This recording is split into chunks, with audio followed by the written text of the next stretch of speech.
আসসালামু আলাইকুম। আজ আমি রাস্তা সেমাই দিয়ে মুচমুচে ঝরঝরে ভীষণ মজার একটা জর্দা সেমাই রেসিপি শেয়ার করব। আর এই জর্দা সেমাইটা এভাবে বানিয়ে কয়েক মাস পর্যন্ত সংরক্ষণ করে খেতে পারবেন। শুধুমাত্র কয়েকটি উপকরণ দিয়েই খুব সহজেই আপনারা এই জর্দা সেমাইটা তৈরি করতে পারবেন। জর্দা সেমাই তৈরি করার জন্য প্রথমে চুলায় একটা কড়াই বসিয়ে দিলাম। এবার কড়াইয়ে দিয়ে দিব 1 টেবিল চামচ ঘি। ঘিয়ের পরিবর্তে আপনারা এখানে তেলও ব্যবহার করতে পারেন, তবে ঘিয়ের ফ্লেভারটা ভালো আসে। ঘি দেওয়ার পর আমি ঘিয়ের মধ্যে দিয়ে দিলাম বাদাম। আমি এখানে 1 মুষ্টি পরিমাণ চীনা বাদাম নিয়েছি।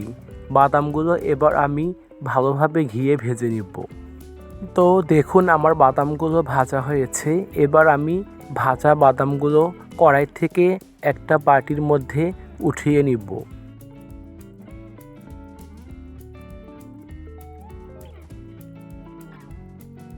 সবগুলো বাদাম আমি উঠিয়ে নেওয়ার পর এবার আমি কিশমিশ ভেজে নিব। আমি এখানে 20-25টার মতো কিশমিশ নিয়েছি। কিশমিশগুলো আমি ভালোভাবে ঘিয়ে ভেজে নিব। কিশমিশগুলো ভাজা হয়েছে। এবার আমি কিশমিশগুলো কড়াই থেকে উঠিয়ে নিব। খুব বেশি ভাজতে যাবেন না, যেন পুড়ে না যায়, ঠিক এভাবে ভেজে নিতে হবে। তো দেখুন আমি কিশমিশ আর বাদামগুলো একদম ভালোভাবে ভেজে নিয়েছি। এবার আমি আবারও কড়াইয়ে দিয়ে দেব 1 টেবিল চামচের মতো ঘি। ঘি দিয়ে দিব ছোট সাইজের 2টা দারচিনির টুকরা, দিয়ে দিব 2টা সাদা এলাচ, তারপর দিয়ে দেব একটা তেজপাতা। তেজপাতাটা আমি মাঝখান থেকে চিড়ে 3 ভাগ করে নিয়েছি।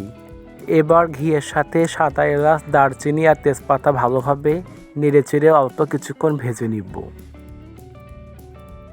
অল্প কিছুক্ষণ ভেজেই এবার আমি এর মধ্যে সেমাই দিয়ে দিব। আমি এখানে 250 গ্রাম লাচ্চা সেমাই নিয়েছি।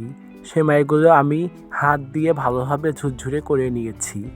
আপনারাও ঠিক ভালোভাবে সেমাইগুলো একদম ভেঙে চুরে ঝুরঝুরে করে নেবেন। এবার সেমাইগুলো কিছুক্ষণ নেড়ে নেওয়ার পর দিয়ে দিব পরিমাণ মতো চিনি। আমি এখানে 250 গ্রাম সেমাইয়ের জন্য হাফ কাপ চিনি দিয়েছি, তবে আপনারা মিষ্টিটা কম বেশি করে দিতে পারেন। আপনারা যেমন মিষ্টি খেতে পছন্দ করেন তেমন চিনি দিয়ে দিবেন। চিনি দিয়ে আবারও সেমাইয়ের সাথে চিনিগুলো অনবরত ভালোভাবে নেড়ে চেড়ে নিব। ভালোভাবে কিছুক্ষণ নেড়ে নেওয়ার পর দিয়ে দিব 1 চিমটি লবণ। দেখতেই পেরেছেন যে আমি কতটুকু পরিমাণে লবণ দিয়েছি। লবণ দিলে মিষ্টির ব্যালেন্সটা ঠিক থাকে আর খেতেও অনেক মজার হয়। আবারও সেমাইগুলো ভালোভাবে নেড়ে চেড়ে নিব। চুলার আঁচটা মিডিয়ামের থেকে একটু কম আঁচে রেখে সেমাইগুলো অনবরত নেড়ে ভালোভাবে ভেজে নিতে হবে। সেমাইগুলো ভালোভাবে নেড়ে চেড়ে নেওয়ার পর যখন দেখবেন যে সেমাইয়ের মধ্যে সুন্দর একটা কালার এসেছে, তখন এর মধ্যে দিয়ে দিতে হবে গুঁড়ো দুধ। আমি এখানে এখন এর মধ্যে 1.5 টেবিল চামচ গুঁড়ো দুধ দিয়ে দিব। আপনারা হয়তো দেখেই বুঝতে পেরেছেন যে সেমাইয়ের কালারটা কেমন হয়েছে। আগে ছিল সাদা, একটু ভেজে নেওয়ার পর সেমাইয়ের কালারটা চেঞ্জ হয়ে গাঢ় বাদামি হয়ে এসেছে। এই পর্যায়ে চুলার আঁচটা মিডিয়াম আঁচে রেখে সেমাইগুলো অনবরত নেড়েচেড়ে দিয়ে দিব আগে থেকে ভেজে রাখা বাদাম আর কিশমিশ।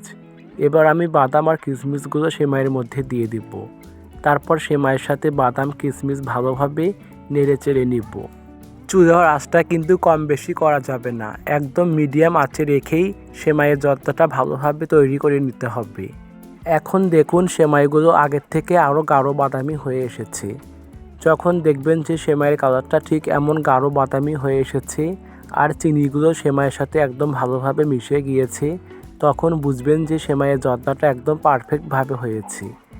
এবার আমি সেমাইয়ের জর্দাগুলো চুলা থেকে নামিয়ে নিব। আশা করছি আজকের এই মুচমুচে জর্দা সেমাই রেসিপিটি আপনাদের অনেক ভালো লেগেছে। আজকের এই জর্দা সেমাই রেসিপিটি ভালো লেগে থাকলে ভিডিওতে একটি লাইক, কমেন্ট আর শেয়ার করে দিবেন। আর অবশ্যই আমার চ্যানেলটি সাবস্ক্রাইব করে পাশেই থাকবেন।